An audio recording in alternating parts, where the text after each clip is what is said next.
الرحمن الرحیم میرے عزیز طلباء اور طالبات، السلام علیکم۔ میں آپ کی اردو کی ٹیچر آپ سے مخاطب ہوں۔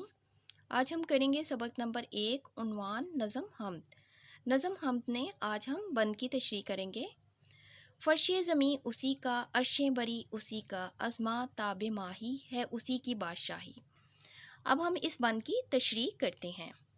اس بند میں شاعر خدا کی صفات کو بہت خوبصورت انداز میں بیان کر رہا ہے۔ اللہ تعالیٰ اس پوری کائنات کا مالک ہے، اس کا حکم زمین و آسمان دونوں کے لیے ہے۔ خدا کی بادشاہی کا اعتراف چاند سے لے کر سمندر میں رہنے والی مچھلی تک سب کرتے ہیں۔ وہ خدا سب کا بادشاہ ہے۔ خدا تعالیٰ دونوں جہانوں کا مالک ہے۔ دنیا کی ہر چیز میں اس کے نور کی جھلک نظر آتی ہے۔ خدا کی عبادت میں ہی سکون ہے۔ اس کائنات کو سجانے والی ذات اللہ تعالیٰ کی ہے۔ آج ہم نے کیا ہے نظم حمد میں بند کی تشریح۔